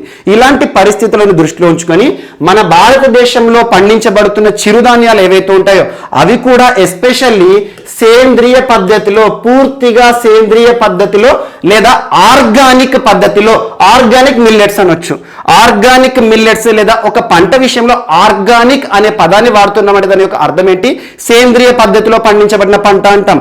అంటే మీనింగ్ ఏంటంటే ఎలాంటి రసాయనాలు కానివ్వండి, ఎలాంటి పురుగుల మందులు కానివ్వండి పంటపై ప్రయోగించకుండా, చల్లకుండా మనం పండించే పంట ఉంటుంది అనుకోండి, దాన్ని సేంద్రియ పద్ధతిలో పండించే పంట అంటాం. సేంద్రియ పద్ధతిలో అంటే ఆవు పేడను ఎరువుగా వాడి కానివ్వండి, ఇలాంటి పద్ధతులను మన భారతదేశ సంస్కృతిలో భాగమైన వ్యవసాయం ఏదైతే ఉంటుందో అలాంటి వ్యవసాయాన్ని సేంద్రియ పద్ధతిలో పండించే విధానం అనేది ప్రస్తుతం చాలా ఆదరణతో కూడుకొని ఉంది. అలా పూర్తి సేంద్రియ పద్ధతిలో పండిస్తున్న చిరుధాన్యాలు, ముఖ్యంగా ప్రాంతం పేరు గుర్తుంచుకోండి, హిమాలయ ప్రాంతం. సో హిమాలయ ప్రాంతంలోని ఒక రాష్ట్రం ఉత్తరాఖండ్ రాష్ట్రం అని గుర్తుంచుకోండి. సో ఈరోజు ఉత్తరాఖండ్ రాష్ట్రంలోని రైతులు పూర్తి సేంద్రియ పద్ధతిలో పండిస్తున్న చిరుధాన్యాలు లేదా ఆర్గానిక్ మిల్లెట్స్ ఏవైతే ఉంటాయో వాటిని డెన్మార్క్ దేశానికి ఎగుమతి చేస్తున్నట్లుగా అపెడా సంస్థ చేసిన కీలక ప్రకటన ప్రముఖంగా వార్తలించింది. అపెడా అంటున్నాను, ఎప్పుడైనా వ్యవసాయానికి సంబంధించి ఎగుమతులు దిగుమతులు అనే అంశాన్ని చర్చించేటప్పుడు నేను అపెడా అనే సంస్థ గురించి పేర్కొంటాను. చూడండి, చాలా ఇంపార్టెంట్. అపెడా అనే సంస్థ, అపెడా యొక్క ఫుల్ ఫామ్ లేదా యాక్రోనిమ్ ఏంటి అంటారు, చాలా ఇంపార్టెంట్, గుర్తుంచుకోండి. అపెడా అంటే ఏంటంటే agriculture and processed foods export development authority. Agriculture అంటే వ్యవసాయానికి సంబంధించి, అగ్రికల్చర్ వ్యవసాయానికి సంబంధించి, మరియు ప్రాసెస్డ్ ఫుడ్స్ ఏవైతే ఉంటాయో, వ్యవసాయానికి సంబంధించిన ప్రాసెస్డ్ ఫుడ్స్ ఏవైతే ఉంటాయో, ఆహార పదార్థాలు ఏవైతే ఉంటాయో వాటికి సంబంధించి ఎగుమతి దిగుమతులకు విషయంలో కీలక పాత్ర పోషించే ఒక ప్రముఖ సంస్థ అపెడా అనే సంస్థ. So agriculture related export development సంస్థ అని గుర్తుంచుకోండి. ఈ సంస్థ భారతదేశంలో ఎక్స్పోర్ట్స్ అండ్ ఇంపోర్ట్స్ అనే పదం వినగానే ఏ మంత్రిత్వ శాఖ మనకు గుర్తుకు రావాలి? Ministry of commerce. సో వాణిజ్య మంత్రిత్వ శాఖ. ప్రస్తుతం వాణిజ్య శాఖ మంత్రిగా ఎవరు విధులు నిర్వర్తిస్తున్నారు? పీయూష్ గోయల్ గారు. అండ్ మినిస్ట్రీ ఆఫ్ రైల్వేస్ కి కూడా తనే మంత్రిగా ఉన్నారు. సో పీయూష్ గోయల్ గారి ఆధ్వర్యంలో ఉన్న మినిస్ట్రీ ఆఫ్ కామర్స్ చాలా ఇంపార్టెంట్. భారతదేశంలో ఎగుమతులు మరియు దిగుమతులకు సంబంధించి కీలకమైన మంత్రిత్వ శాఖ. ఈ మంత్రిత్వ శాఖలోని ఒక సంస్థనే అపెడా అనే సంస్థ, agriculture and processed foods exports development authority. ఈ సంస్థ 1985 సంవత్సరంలో స్థాపించడం జరిగింది. న్యూఢిల్లీ హెడ్ క్వార్టర్ గా పనిచేస్తున్న సంస్థ.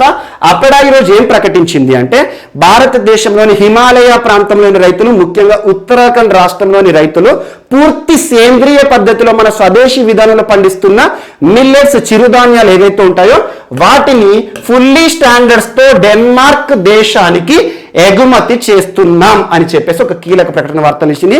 అందులో కూడా రాగులు అంటే ఏంటి, మనకు ఇంగ్లీష్ లో ఫింగర్ మిల్లెట్స్ అంటాము, మరి బార్న్యార్డ్ మిల్లెట్స్, వీటికి ప్రాధాన్యత ఇస్తారంట. సో అన్ని రకాల చిరుధాన్యాలు, భారతదేశంలోని చిరుధాన్యాలు ఇటీవల ఏ ప్రాంతం నుండి ఏ దేశానికి ఎగుమతి అవుతున్నాయంటే ఉత్తరాఖండ్ రాష్ట్రం నుండి డెన్మార్క్ దేశానికి ఎగుమతి చేయడం జరుగుతుంది. పూర్తి సేంద్రియ పద్ధతిలో పండించబడిన మిల్లెట్స్ చాలా ఇంపార్టెంట్. సో అలా డెన్మార్క్ దేశానికి ఎగుమతి చేస్తున్నామని చెప్పేసి అపెడా సంస్థ చేసిన కీలక ప్రకటన ఈరోజు ప్రముఖంగా వార్తలు ఇచ్చింది. భారతదేశంలో వ్యవసాయానికి సంబంధించిన ఉత్పత్తులు ఏవైతే ఉంటాయో, ప్రాసెస్డ్ ఫుడ్స్ ఏవైతే ఉంటాయో వీటి ఎక్స్పోర్ట్స్ గురించి ఏ సంస్థ డీల్ చేస్తుంది, ఏ సంస్థ కీలక పాత్ర పోషిస్తుంది అంటే అపెడా అని గుర్తుంచుకోండి. మినిస్ట్రీ ఆఫ్ కామర్స్ పరిధిలో పనిచేసే ఒక సంస్థ. అండ్ నెక్స్ట్, ఈరోజు నేపాల్ ప్రభుత్వం లాంచ్ చేసిన లేదా ఆవిష్కరించిన ఒక ప్రాజెక్ట్, హైడ్రో ఎలక్ట్రిక్ ప్రాజెక్ట్ వార్తలు ఇచ్చింది. హైడ్రో పవర్ ప్లాంట్ అని గుర్తుంచుకోండి. ఈ ప్రాజెక్టు ఎక్కడ అంటే చండల్నాథ్ అనే ఒక మున్సిపాలిటీ ఏరియాలో. చండల్నాథ్ ఎక్కడ ఉంది? నేపాల్ దేశంలో ఉంది. జుమ్లా అనే ఒక డిస్టిక్ లో ఉంది. నేపాల్ దేశంలోని జుమ్లా అనే డిస్టిక్ లో ఉన్న చండల్నాథ్ మున్సిపాలిటీ పరిధిలో నిర్మించబడిన ఒక hydro power plant, small hydro power plant యొక్క ప్రత్యేకత ఏంటి అని రానున్న పోటీ పరీక్షలు అడిగారు అనుకోండి. ఇది ఇండియన్ అసిస్టెన్స్ తో, భారత ప్రభుత్వ సహకారంతో నిర్మించబడిన ఒక హైడ్రో పవర్ ప్లాంట్. చాలా ఇంపార్టెంట్. భారతదేశం ఎంత ఆర్థిక సాయం చేసింది అంటే 26.39 Nepali rupees million. So 26.39 million Nepali rupees. Nepali currency కూడా రూపాయి, కాకపోతే నేపాలీ రూపాయి అంటాం. So 26.39 million Nepali rupees, Nepali కరెన్సీలో భారత ప్రభుత్వం ఆర్థిక సాయం చేయడం జరిగింది నేపాల్ ప్రభుత్వానికి ఈ స్మాల్ హైడ్రో పవర్ ప్లాంట్ నిర్మాణం కోసం. ఆ పవర్ ప్లాంట్ నిర్మాణం పూర్తయిపోయింది. ఈ రోజు నేపాల్ ప్రభుత్వం దాన్ని ఆవిష్కరించడం జరిగింది. ఎక్కడ ఉంది ఇది? చండల్నాథ్ అనే ఒక మున్సిపాలిటీ ఏరియాలో, జుమ్లా అనే డిస్టిక్ లో ఏర్పాటు చేయడం జరిగింది. ఈ ప్రాజెక్ట్ యొక్క ప్రత్యేకత ఏంటంటే భారత ప్రభుత్వం సహకారంతో, ఆర్థిక సాయంతో నిర్మించబడిన ఒక ప్రాజెక్టు. ఆ ఆర్థిక సాయం ఎంత అని గుర్తుంచుకోండి, 26.39 మిలియన్ నేపాలీ రూపీస్ అని గుర్తుంచుకోండి. చాలా ఇంపార్టెంట్. అండ్ ఇటీవల నేపాల్కి తరచూ భారత ప్రభుత్వం ఏదో ఒక ఆర్థిక సాయం చేస్తూ వార్తలు నిలుస్తుంది. ముఖ్యంగా 2015 సంవత్సరంలో నేపాల్లో సంభవించిన తీవ్ర భూకంపం, ఆ భూకంపం నుండి ఇప్పటికి కూడా నేపాల్ కోలుకోలేకపోతుంది. ఇలాంటి పరిస్థితులు అక్కడ పాఠశాలల నిర్మాణం కోసం కానివ్వండి, చాలా ఆర్థిక సాయాలు, ఆర్థిక సహకారం చేస్తూ భారత ప్రభుత్వం వార్తలు నిలుస్తుంది. ఇలాంటి అంశాలపైన ప్రత్యేక శ్రద్ధ చూడండి. అండ్ రెండు దేశాల మధ్య కూడా వివాదాస్పదమవుతూ వార్తలు ఇచ్చిన ప్రాంతాలు ఏవైతే ఉంటాయో, మనకి కాలాపాని, లిపూర్ లేక్, లింపియాదూరా, ప్రస్తుతం ఉత్తరాఖండ్ రాష్ట్రంలోని ప్రాంతాలు. సో రెండు దేశాల మధ్య వివాదాస్పద ప్రాంతాలుగా ఇటీవల నేపాల్ ప్రభుత్వం రూపకల్పన చేసిన అఫీషియల్ పొలిటికల్ మ్యాప్ ఏదైతే ఉంటుందో ఆ పొలిటికల్ మ్యాప్ లో ఈ మూడు ప్రాంతాలు, భారతదేశంలోని ఈ మూడు ప్రాంతాలను చూపించడం అనేది చాలా వివాదాస్పదమైన అంశంగా మనం చర్చించుకోవడం జరిగింది. సో ఇలాంటి అంశాలపైన ప్రత్యేక దృష్టి పడి ఈరోజు భారత ప్రభుత్వ సహకారంతో నిర్మించబడిన ఒక హైడ్రో పవర్ ప్లాంట్ నిర్మితమవడం జరిగింది. దాన్ని ఆవిష్కరించడం జరిగింది నేపాల్ ప్రభుత్వం. సో భారతదేశం ఎంత సహకారం చేసింది, ఆర్థిక సాయం చేసిందో గుర్తుంచుకోండి, సరిపోతుంది. అండ్ నెక్స్ట్, సో ఈరోజు long March 4C, long March అనే ఒక రాకెట్ పేరు వినగానే ఏ దేశం గుర్తుకు రావాలని చెప్తున్నాను, తరచూ చెప్తున్నాను. లాంగ్ మార్చ్ 5B ప్రయోగం చూసాము అండ్ వివాదాస్పద అంశంగా కూడా ఇటీవల వార్త నిలుస్తుంది. లాంగ్ మార్చ్ 5B రాకెట్ విఫలం జరిగింది. సో ఇటీవల చైనా దేశము సొంతంగా స్పేస్ స్టేషన్ అంతరిక్ష కేంద్రాన్ని నిర్మించాలి అని చెప్పేసి భావిస్తోంది 2022 సంవత్సరం వరకే. అందులో భాగంగా ఫస్ట్ మిషన్ కూడా ప్రయోగించింది లాంగ్ మార్చ్ 5B. అది విఫలం చెందింది. దాదాపు 22 టన్నుల వేయింగ్ ఉండే రాకెట్ బద్దలవడం జరిగింది. అది ప్రస్తుతం ఎర్త్ వైపు రావడం జరుగుతోంది. ఇటీవల కూడా ఈ రోజు కూడా కొన్ని వార్తాపత్రికల్లో రాయడం జరిగింది. అది ఢిల్లీని టార్గెట్ చేయడం జరుగుతోంది. ఏవైతే ఉంటాయో ఈ వేస్ట్ ఏదైతే ఉంటుందో పేలిపోయిన రాకెట్ ఉంటుంది కదా, దాని యొక్క అవశేషాలన్నీ కూడా మన ఢిల్లీ ప్రాంతంలో పడే అవకాశాలు ఉన్నాయని చెప్పేసి. ఒకవేళ అలాంటి అవశేషాలు ఆ రాకెట్ యొక్క స్క్రాప్ ఉంటుంది కదా, అది కనుక ఏదైనా ప్రాంతంలో పడింది అనుకోండి, ఒక చిన్నపాటి విమానం పేలితే ఎంతటి దుష్పరిణామాలు జరుగుతాయో అలాంటివి జరుగుతాయి. ఒక ప్రమాదకరంగా మారిన రాకెట్ గురించి నిన్నటి క్లాస్ కూడా మనం చర్చించుకోవడం జరిగింది. అండ్ లాంగ్ మార్చ్ 6 ప్రయోగం గురించి చూసాం. లాంగ్ మార్చ్ 6 ప్రయోగం ఏంటి? ఒక రోబోని అంతరిక్షంలోకి పంపించింది చైనా. ఇటీవలే లో ఎర్త్ ఆర్బిట్ లో అంతరిక్షంలోని చెత్త ఏదైతే ఉంటుందో చైనా పరిశోధిస్తున్న లేదా చైనా పంపిస్తున్న శాటిలైట్స్ ఏవైతే ఉంటాయో కాలం చెల్లిన శాటిలైట్ ఒక చెత్తగా మారుతున్నాయి. అలాంటి చెత్త సేకరణ చేయడానికి NEO-01 అనే ఒక రోబోను పంపించింది లాంగ్ మార్చ్ 6 రాకెట్ ద్వారా. ఈ రోజు లాంగ్ మార్చ్ 4C రాకెట్ అంటున్నాను. లాంగ్ మార్చ్ అనే పదం విన్నారు అంటే అది చైనా ప్రయోగించే రాకెట్ అని గుర్తుంచుకోండి. So long March 4C rocket ద్వారా చైనా సక్సెస్ఫుల్ గా ఒక రిమోట్ సెన్సింగ్ శాటిలైట్ ని ప్రయోగించడం జరిగింది. ఆ శాటిలైట్ పేరు ఏంటంటే యావోగాన్ 34. యావోగాన్ 34 ఇటీవల వార్తలు నిలిచిన యావోగాన్ 34 రిమోట్ సెన్సింగ్ శాటిలైట్ ఏ దేశానికి సంబంధించిన శాటిలైట్? రిమోట్ సెన్సింగ్, సింపుల్ గా ఆప్టికల్ రిమోట్ సెన్సింగ్ శాటిలైట్ అంటే ఏంటంటే మన ఎర్త్ పైన పరిశోధనలు చేయడానికి, ఎర్త్ మన భౌగోళిక పరిస్థితులను అధ్యయనం చేయడానికి ప్రయోగించే శాటిలైట్లను రిమోట్ సెన్సింగ్ శాటిలైట్ అంటాం. తరచూ రిమోట్ సెన్సింగ్ శాటిలైట్ల ప్రయోగం ఇస్రో కూడా చేస్తుంది. మనం చాలా ప్రయోగాలు చూడడం జరిగింది. రిమోట్ సెన్సింగ్ లేదా ఎర్త్ అబ్జర్వేటరీ శాటిలైట్ అనొచ్చు. ముఖ్యంగా రహదారుల నిర్మాణానికి సంబంధించి, అడవులకు సంబంధించిన పరిస్థితులను అధ్యయనం చేయడము, అలా ఎర్త్ పై భౌగోళిక పరిస్థితులను అధ్యయనం చేయడానికి రిమోట్ సెన్సింగ్ శాటిలైట్లు ప్రయోగిస్తాయి ప్రతి ఒక్క దేశం కూడా. అందులో భాగంగా ఈ రోజు చైనా ప్రయోగించిన యావోగాన్ 34 ఆ శాటిలైట్ పేరు గుర్తుంచుకోండి. ఆ శాటిలైట్ ని ఏ రాకెట్ ద్వారా పంపడం జరిగింది? లాంగ్ మార్చ్ 4C రాకెట్ ద్వారా పంపడం జరిగింది. ఇది గోబీ డిజర్ట్ ఏరియా నుండి ఒక రాకెట్ ప్రయోగం చేయడం జరిగింది. అది విజయవంతమై ఈ రోజు వార్తలు నిలిచింది. రిమోట్ సెన్సింగ్ శాటిలైట్ యావోగాన్ 34 అనే ఒక శాటిలైట్ ఇటీవల ప్రయోగిస్తూ ఏ దేశం వార్తలు నిలిచింది? ఆప్టికల్ రిమోట్ సెన్సింగ్ శాటిలైట్ అంటే చైనా అని గుర్తుంచుకోండి, చాలా ఇంపార్టెంట్. అండ్ నెక్స్ట్, సో ఈరోజు 2 నానోమీటర్ చిప్ అనే ఒక ఇన్నోవేషన్ వార్తలు నిలిచింది. 2 నానోమీటర్ చిప్ అంటే ఏంటంటే ఈ చిప్ను తయారు చేసి ప్రపంచంలోనే మొట్టమొదటిసారి 2 నానో చిప్ ని తయారు చేసే వార్తలు నిలిచిన ప్రముఖ సంస్థ ఏది? ప్రముఖ టెక్ దిగ్గజం ఏది? సాఫ్ట్వేర్ టెక్ దిగ్గజం అంటారు, IBM. సో IBM సంస్థ కూడా ఇటీవల తరచు వార్తలు నిలుస్తుంది. ఇంటర్నేషనల్ బిజినెస్ మిషన్స్, IBM ప్రముఖ సాఫ్ట్వేర్ సంస్థ. వీరు తయారు చేసిన ఒక మైక్రోచిప్ అనుకోండి, ఒక 2 నానోమీటర్ మైక్రోచిప్ ఇటీవల వార్తలు నిలిచింది. దీని యొక్క ఉద్దేశం ఏంటి, అసలు ఉపయోగం ఏంటంటే మనం వాడే ఇంటర్నెట్ ఏదైతే ఉంటుందో, మనం ల్యాప్టాప్ లో వాడే ఇంటర్నెట్ యొక్క స్పీడ్ని పెంచుతుందట. మనం ఎలక్ట్రానిక్ పరికరాల్లో కనుక దీన్ని బిగిస్తే ఇంటర్నెట్ స్పీడ్ని కూడా పెంచుతుందట. At the same time laptop యొక్క బ్యాటరీ పనితీరును ప్రోత్సహిస్తుంది. దాని యొక్క సామర్థ్యాన్ని పెంచే ఒక 2 నానోమీటర్ చిప్ ని తయారు చేసి ఇటీవల వార్తలు నిలిచిన ప్రముఖ సాఫ్ట్వేర్ దిగ్గజ సంస్థ ఏదంటే IBM, international business machines. Last 2 days back కూడా IBM సంస్థ గురించి ఒక అంశాన్ని మనం చర్చించుకోవడం జరిగింది.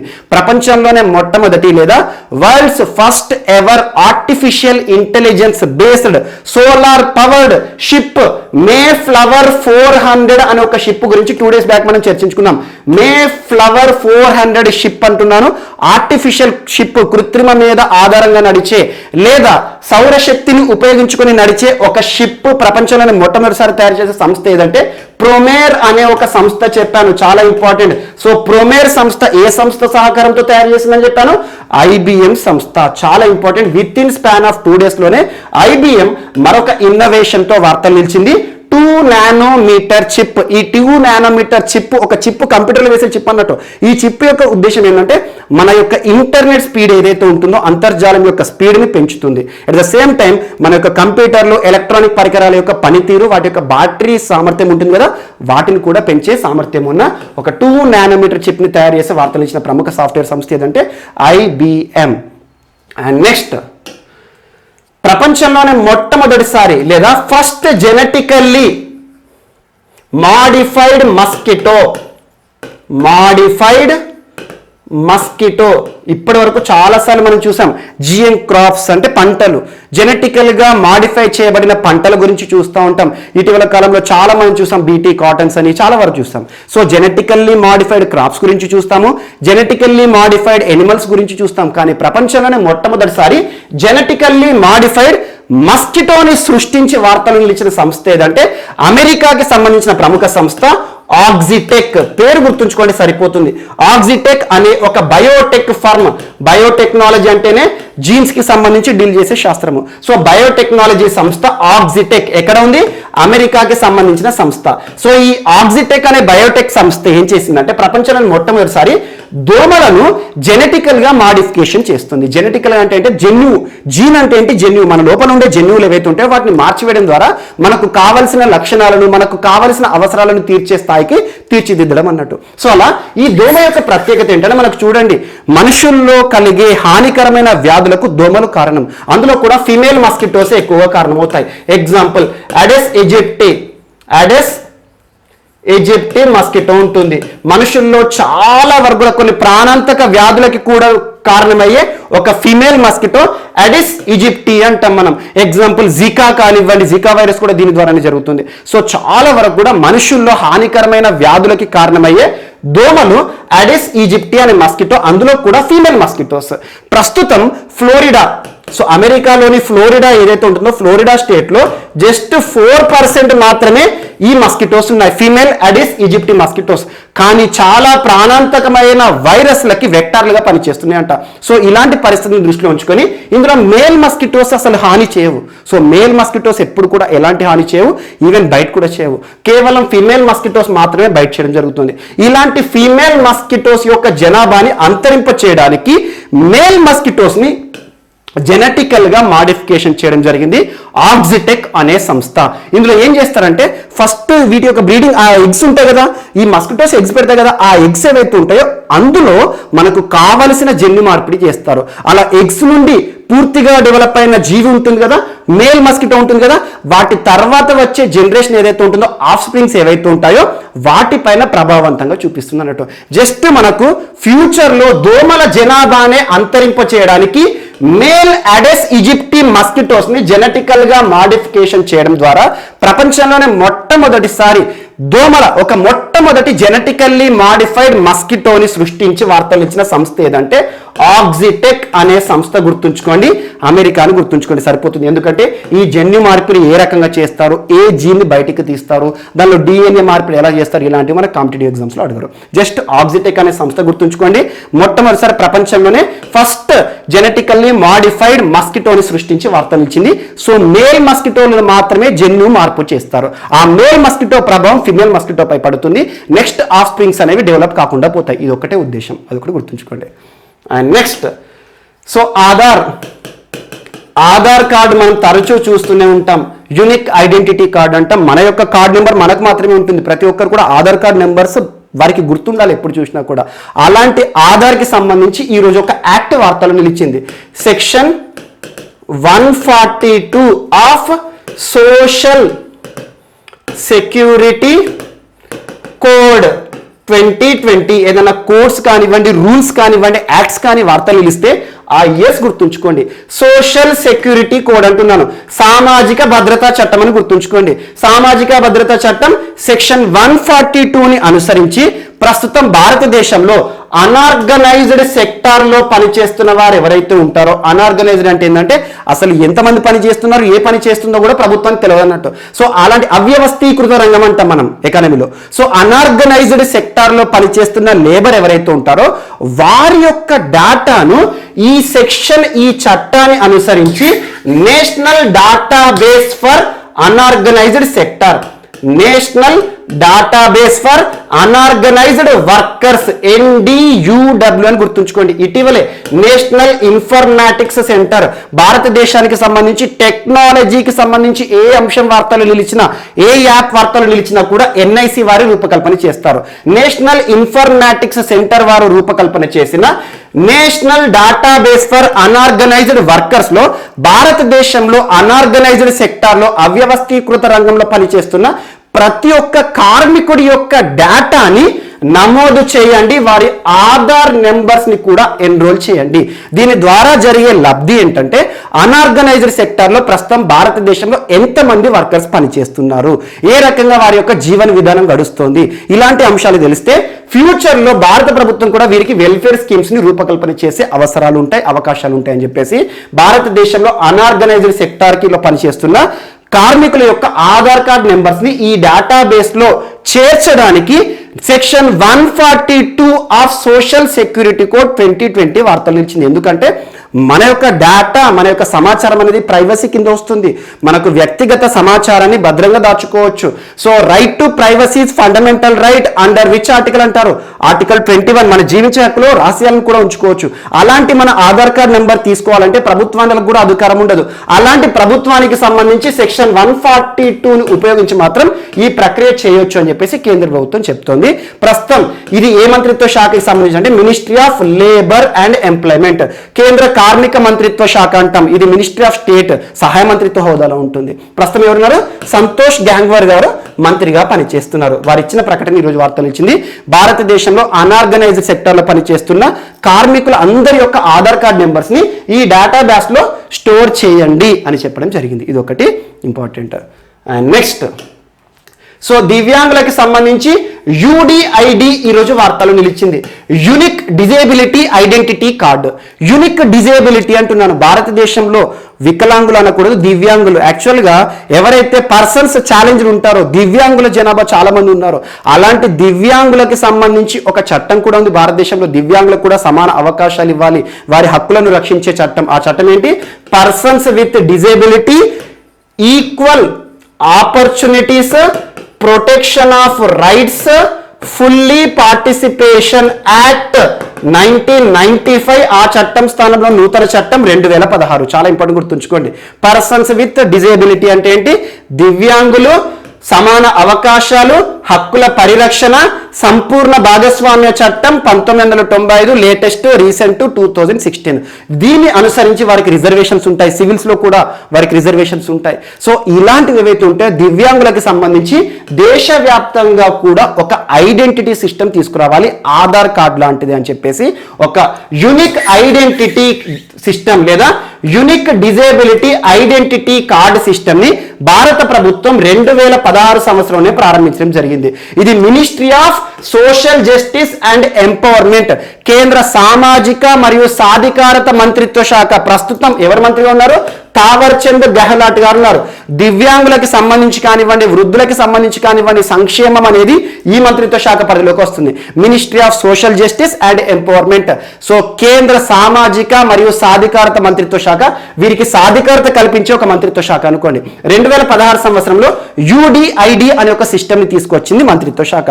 అలాంటిది ప్రతి రాష్ట్రం విషయంలో కూడా మ్యాండేట్ చేయడం జరిగింది. 2021 జూన్ 1వ తేదీ నుండి ప్రతి రాష్ట్రంలో నివసిస్తున్న దివ్యాంగులు ఎవరైతే ఉంటారో వారికి ఒక ప్రత్యేక ఐడెంటిటీ కార్డు భారత ప్రభుత్వం ఆధ్వర్యంలో అమలు చేయబోతున్నామని చెప్పడం జరిగింది. ఎగ్జాంపుల్, నడవలేని వారు కానివ్వండి, చూపు లేని వారు కానివ్వండి, సో దివ్యాంగులు ఎలాంటి లోపంతో ఉన్నా కూడా వారికి సంబంధించి ఒక ప్రత్యేక కార్డుని రానున్న జూన్ 1వ తేదీ 2021 నుండి మ్యాండేటరీగా చేయబోతున్నామని చెప్పేసి భారత ప్రభుత్వం ప్రకటించడం జరిగింది. 2016 నుండి ఈ UDID అనే సిస్టమ్ ఉంది, దివ్యాంగులకు సంబంధించి ప్రత్యేక కార్డు వ్యవస్థ, సేమ్ ఆధార్ కార్డు లాంటిదే. ఇది ఒకటి ఈరోజు వార్తలు నిలిచింది. అండ్ నెక్స్ట్, రాష్ట్రీయ అంశాలు. సో రాష్ట్రీయ అంశాల్లో భాగంగా ఈరోజు ఆంధ్రప్రదేశ్ రాష్ట్రానికి సంబంధించి ఆంధ్రప్రదేశ్ రాష్ట్ర ప్రభుత్వం వైఎస్ఆర్ జిల్లాలో లేదా పాత కడప జిల్లా, వైఎస్ఆర్ కడప జిల్లాలో ఒక పెద్ద స్టీల్ ప్లాంట్ ని రాష్ట్ర ప్రభుత్వమే నిర్మించబోతోంది జమ్మలమడుగు ప్రాంతంలో. చాలా ఇంపార్టెంట్.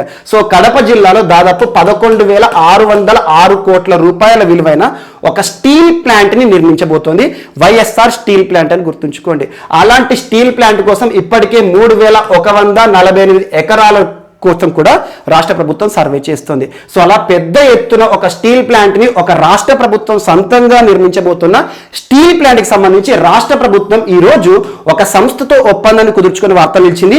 ఆ సంస్థ ఏంటంటే ఎస్ఆర్ స్టీల్. సో ఎస్ఆర్ అనే ప్రముఖ స్టీల్ దిగ్గజ సంస్థ, ముంబై ప్రధాన కార్యాలయంలో పనిచేస్తున్న స్టీల్ సంస్థ. సో స్టీల్ లో బాగా వారికి ప్రపంచవ్యాప్తంగా గుర్తింపు ఉంది. ఎస్ఆర్ స్టీల్ సంస్థతో ఒక జాయింట్ వెంచర్ లో ఈ స్టీల్ పరిశ్రమను నిర్మించబోతున్నారంట. ఇందులో వీరికి 15% వాటాని ఇవ్వబోతోంది రాష్ట్ర ప్రభుత్వం. ఇక్కడి నుండి స్టీల్ ఉత్పత్తి జరిగే వరకు దాదాపు 51% విక్రయాన్ని చేయబోతున్నారు ఈ ప్లాంట్ కి అని చెప్పేసి, లేదా ఎస్ఆర్ స్టీల్ వర్క్ అని చెప్పేసి ఆంధ్రప్రదేశ్ రాష్ట్ర ప్రభుత్వం ఈరోజు ఒక కీలక ప్రకటన చేసింది. ఇక్కడ అంశం ఏంటంటే వైఎస్ఆర్ జిల్లాలో ఒక స్టీల్ ప్లాంట్ ని రాష్ట్ర ప్రభుత్వం నిర్మించబోతోంది. అలాంటి స్టీల్ ప్లాంట్ ఎంత మొత్తంలో ఖర్చు చేయబోతోంది? 11,606 కోట్ల రూపాయలు. దీని యొక్క ఈక్విటీ వాల్యూ ఎంత అంటే 3658. ఈక్విటీ వాల్యూ అవసరం లేదు. సో ఇంత పెద్ద మొత్తంలో నిర్మించ తలబెట్టిన స్టీల్ ప్లాంట్ కి ఏ సంస్థతో ఒప్పందాన్ని కుదుర్చుకుంది ఆంధ్రప్రదేశ్ రాష్ట్ర ప్రభుత్వం అంటే ఎస్ఆర్ స్టీల్ సంస్థతో. సో ఈ స్టీల్ సంస్థకు ఈ పరిశ్రమలో ఎంత మొత్తం వాటా కేటాయించారంటే ప్రస్తుతానికి 15%. దీని నుండి ఉత్పత్తి ప్రారంభమయ్యే వరకు ఈ వాటా 15% వాటాని కాస్త 51% పెంచుతామని చెప్పేసి ఆంధ్రప్రదేశ్ రాష్ట్ర ప్రభుత్వం కేబినెట్ కూడా ఆమోదం తెలపడం జరిగింది. సో ఈ స్టీల్ ప్లాంట్ కనుక నిర్మాణం పూర్తయితే ప్రతి ఏటా కూడా 30 లక్షల టన్నుల స్టీల్ ఉత్పత్తి జరుగుతుంది ఈ స్టీల్ ప్లాంట్ నుండి. అండ్ డైరెక్ట్ గా 3,500 మందికి ఉద్యోగ అవకాశాలు దక్కుతాయి. ఇండైరెక్ట్ గా కొన్ని వేల ఉద్యోగాలకు కారణమయ్యే ఒక స్టీల్ ప్లాంట్ విషయంలో ఈ రోజు ఆంధ్రప్రదేశ్ రాష్ట్ర ప్రభుత్వం కుదుర్చుకున్న ఒప్పందం వార్తలు ఇచ్చింది. AP government and SR steel ఒప్పందం దేనికి సంబంధించి అంటే ఆంధ్రప్రదేశ్ రాష్ట్రంలోని వైఎస్ఆర్ జిల్లాలో నిర్మించబోతున్న జమ్మలమడుగులో నిర్మించబోతున్న అతిపెద్ద స్టీల్ ఫ్యాక్టరీ విషయంలో ఒక ఒప్పందాన్ని కుదుర్చుకున్న వార్తలు ఇచ్చిన ప్రముఖ సంస్థ ఏదంటే ఎస్ఆర్ స్టీల్ సంస్థ. ఇది ఒక జాయింట్ వెంచర్ అని గుర్తుంచుకోండి. And next persons in news. So ఈరోజు మన నెక్స్ట్ టాపిక్ వచ్చేసి వార్తల్లో వ్యక్తులు. ఈరోజు వార్తలు నిలిచిన ఫస్ట్ పర్సన్ పేరు రామన్ మీనాక్షి సుందరం. రామన్ మీనాక్షి సుందరం పేరు గుర్తుంచుకోండి. రామన్ మీనాక్షి సుందరం లేదంటే ఆర్ఎం సుందరం అని గుర్తుంచుకోండి. ప్రముఖ శాస్త్రవేత్త ఆర్ఎం సుందరం గారు ఈరోజు Indian institute of rice research, Indian institute of rice research ఈ సెంటర్ ఎక్కడ ఉంది? హైదరాబాద్ లో ఉంది. So Indian institute of rice research నూతన డైరెక్టర్ గా నియమితులైన వ్యక్తి పేరు ఏంటంటే రామన్ మీనాక్షి సుందరం గారు. ప్రముఖ శాస్త్రవేత్త. ప్రస్తుతం Indian institute of rice research లో ఒక శాస్త్రవేత్తగా పనిచేస్తున్నారు. ఒక శాస్త్రవేత్త యొక్క గొప్పతనం, తన యొక్క పనితీరు ఎలా కొలుస్తారు? వారు చేసిన పరిశోధనలు ఏవైతే ఉంటాయో ఆ పరిశోధనలకు సంబంధించి పేపర్స్ రాస్తారు. సో అలా జాతీయ స్థాయిలో, అంతర్జాతీయ స్థాయిలో చాలా ప్రముఖమైన పత్రికలు ఏవైతే ఉంటాయో, జర్నల్స్ ఏవైతే ఉంటాయో అలాంటి జర్నల్స్ లో దాదాపు 160కి పైగా పేపర్స్ రాసిన ప్రముఖ శాస్త్రవేత్త రామన్ మీనాక్షి సుందరం గారు ఈరోజు Indian institute of rice research అనే ఒక సంస్థకి నూతన డైరెక్టర్ గా నియమితులవుతూ వార్తలు నిలిచారు. Indian institute of rice research అనేది దేనికి అనుబంధ సంస్థ అంటే భారతదేశంలో వ్యవసాయ రంగంలో అత్యున్నత పరిశోధనలు చేసే అత్యున్నత సంస్థ ఏంటి? ఐకార్. ఐకార్ అంటే ఏంటి? Full form Indian council of agriculture research. భారతదేశంలో వ్యవసాయ రంగానికి సంబంధించి అత్యున్నత సంస్థ. ఒక్క మాటలో చెప్పాలంటే భారతదేశంలో సాయిల్ క్లాసిఫికేషన్, మృత్తికల వర్గీకరణ చేసే సంస్థ ఏదంటే ఐకార్. సో అలాంటి అత్యున్నత సంస్థ అయిన ఐకార్ యొక్క అనుబంధ సంస్థ Indian institute of rice research నూతన డైరెక్టర్ ఈరోజు రామన్ మీనాక్షి సుందరం గారు వార్తలు నిలిచారు. అండ్ నెక్స్ట్ విజయ్ గోయల్ గారు. విజయ్ గోయల్ గారు కూడా ఈరోజు నియామక సంబంధిత అంశంతోనే వార్తలు నిలిచారు. నూతన చైర్పర్సన్ అండ్ మేనేజింగ్ డైరెక్టర్ గా నియమితులు అవ్వడం జరిగింది. ఏ సంస్థకు అంటే Tehri hydro development corporation India limited. Tehri hydro development corporation India limited అంటున్నాను. తేరీ డ్యామ్, తేరీ అనే పేరు వినగానే మనకి ఏం గుర్తుకు రావాలి? ఏ రాష్ట్రం గుర్తుకు రావాలి? ఉత్తరాఖండ్ రాష్ట్రం. ఉత్తరాఖండ్ రాష్ట్రంలోని రిషికేష్ లో ఉన్న, రిషికేష్ ప్రధాన కార్యాలయంగా పనిచేస్తున్న ఒక విద్యుత్ ఉత్పత్తి సంస్థ, జల విద్యుత్ ఉత్పత్తి సంస్థ Tehri hydro development corporation India limited సంస్థకి నూతన చైర్పర్సన్ మరియు మేనేజింగ్ డైరెక్టర్ గా నియమితులై వార్తలు ఇచ్చిన పర్సన్ పేరు ఏంటంటే విజయ్ గోయల్ గారు. పేరు గుర్తుంచుకోండి సరిపోతుంది. సో విజయ్ గోయల్ గారు నూతన చైర్పర్సన్ మరియు managing director of THDCIL Tehri hydro development corporation India limited. Hydro power అంటే ఏంటి? జల విద్యుత్ ని ఉత్పత్తి చేసే ఒక సంస్థ. రిషికేష్ ప్రధాన కార్యాలయంగా ఉన్న సంస్థకి నూతన మేనేజింగ్ డైరెక్టర్ అండ్ చైర్పర్సన్ అని గుర్తుంచుకోండి విజయ్ గోయల్ గారు. అండ్ నెక్స్ట్ జి ఆనంద్ గారు.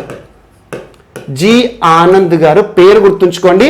శ్రీకాకుళం జిల్లాలో జన్మించిన వ్యక్తి, ప్రముఖ గాయకుడిగా గుర్తింపు పొందిన వ్యక్తి. సో తెలుగులో దాదాపు 100కు పైగా పాటలు పాడిన ఒక గొప్ప గాయకుడు ఈరోజు మరణిస్తూ వార్తలు ఇచ్చారు జి ఆనంద్ గారు. సో తను పాడిన పాటలు చాలా మంది వినే ఉంటారు. దిక్కులు చూడకు రామయ్య, విట్టల విట్టల పాండురంగ అని, ఒక వేణువు వినిపించును అని చాలా సాంగ్స్ పాడాడు. సో 100లకు పైచిలుకు పాటలు పాడిన ఒక ప్రముఖ గాయకుడు, శ్రీకాకుళం జిల్లాలో జన్మించిన వ్యక్తి జి ఆనంద్ గారు ఈరోజు మరణిస్తూ వార్తలు ఇచ్చారు. నేరుగా గుర్తుంచుకోండి. ఇటీవల మరణించిన జి ఆనంద్ గారు దాదాపు 5 దశాబ్దాలకు పైగా తెలుగు చిత్రసీమలో గుర్తింపు పొందిన వ్యక్తి, ఫిల్మ్ ఇండస్ట్రీకి సంబంధించి ప్రముఖ గాయకుడు అంటున్నాను. ఇటీవల మరణించిన జి ఆనంద్ గారు ఏ రంగంలో గుర్తింపు పొందిన వ్యక్తి అంటే, సో గాయకుడు, సినిమా రంగంలో చాలా పాటలు పాడాడు. దాదాపు 100కు పైగా పాటలు పాడిన ఒక ప్రముఖ సింగర్. ఇటీవల కరోనా మహమ్మారి బారిన పడడం జరిగింది. ఈరోజు తుదిశ్వాస విడుస్తూ వార్తలు నిలిచారు. And next G Muniratnam Naidu గారు. జి మునిరత్నం నాయుడు పేరు గుర్తుంచుకోండి. ఇంపార్టెంట్ పర్సన్, పద్మశ్రీ పురస్కార గ్రహీత. పద్మశ్రీ అంటున్నాను. చాలా సామాజిక సేవ కార్యక్రమాల ద్వారా భారత ప్రభుత్వం తను చేసిన సామాజిక సేవా కార్యక్రమాలను గుర్తించి 2012 సంవత్సరంలో పద్మశ్రీ పురస్కారాన్ని ఇచ్చి సత్కరించడం జరిగింది జి మునిరత్నం నాయుడు గారు. యాక్చువల్గా 1936 అప్పుడు 1936 సంవత్సరం అప్పటి మద్రాస్ రాష్ట్రంలోని తిరువల్లూరులో జన్మించిన వ్యక్తి. ఆ తరువాత రాయలసీమకి వలస వచ్చిన వ్యక్తి. చాలా సామాజిక సేవా కార్యక్రమాలు, తిరుపతి ముఖ్యంగా రాయలసీమ కేంద్రంగా చాలా సామాజిక సేవా కార్యక్రమాలు తను స్థాపించిన ఒక సంస్థ పేరు గుర్తుంచుకోండి. 1981 సంవత్సరము రాయలసీమ సేవా సమితి. రాయలసీమ సేవా సమితి అనే సంస్థను తర్వాత కాలంలో రాష్ట్రీయ సేవా సమితి అనే ఒక పేరుతో మార్చడం జరిగింది. సో రాష్ట్రీయ సేవా సమితి లేదా రాయలసీమ సేవా సమితి పేరుతో చాలా సామాజిక సేవా కార్యక్రమాలను ప్రజల్లోకి తీసుకువచ్చిన ఒక ప్రముఖ వ్యక్తి, సామాజిక సేవకుడు జి మునిరత్నం నాయుడు గారు ఈరోజు మరణిస్తూ వార్తలు ఇచ్చారు. నేరుగా గుర్తుంచుకోండి. తను చేసిన సామాజిక సేవా కార్యక్రమాలను భారత ప్రభుత్వం కూడా గుర్తించింది. సో తనకు 2012 సంవత్సరంలో పద్మశ్రీ పురస్కారాన్ని ఇచ్చి సత్కరించడం జరిగింది. సో నేరుగా గుర్తుంచుకోండి. జి మునిరత్నం నాయుడు గారు సామాజిక సేవ కార్యకర్త అని గుర్తుంచుకోండి. ప్రజల్లో చాలా సామాజిక సేవ కార్యక్రమాల ద్వారా తనకంటూ ప్రత్యేక గుర్తింపు పొందిన ప్రముఖ వ్యక్తి మరణించడం జరిగింది. ఈరోజు వార్తలు నిలిచారు. అండ్ నెక్స్ట్ వి కళ్యాణం గారు. వి కళ్యాణం గారు ఎవరంటే స్వాతంత్ర సమర యోధుడు అని చెప్పొచ్చు. అన్నిటికంటే ఇంపార్టెంట్ మన జాతిపిత మహాత్మా గాంధీ గారు ఉన్నారు కదా, మహాత్మా గాంధీ గారి పర్సనల్ సెక్రటరీ. చాలా సంవత్సరాలు మహాత్మా గాంధీ, మన జాతిపిత మహాత్మా గాంధీ గారికి పర్సనల్ సెక్రటరీగా పనిచేసిన వ్యక్తి, ప్రముఖ స్వాతంత్ర సమరయోధుడు ఈరోజు మరణిస్తూ వార్తలు ఇచ్చారు. నేరుగా గుర్తుంచుకోండి. ఇటీవల మరణించిన వి కళ్యాణం గారు తనదైన గుర్తింపు ఏంటంటే జాతిపిత మహాత్మా గాంధీ గారి యొక్క పర్సనల్ సెక్రటరీగా పనిచేశారు. అండ్ రాజాజీ గారికి కూడా చాలా సంవత్సరాలు పర్సనల్ సెక్రటరీగా పనిచేసిన ఒక ప్రముఖ వ్యక్తి, స్వాతంత్ర సమరయోధుడు వి కళ్యాణం గారు ఈరోజు మరణిస్తూ వార్తలు ఇచ్చారు. నేరుగా గుర్తుంచుకోండి. వీరు ఈరోజు వార్తలు నిలిచిన వ్యక్తులు, వార్తలు నిలిచిన అంశాలు. మిస్లేనియస్ అంశాలు మనం మిగిలిపోతే మాత్రం మనం రేపటి క్లాస్లో యాడ్ చేసుకొని నేర్చుకుందాం. రేపు కలుద్దాం. Thank you.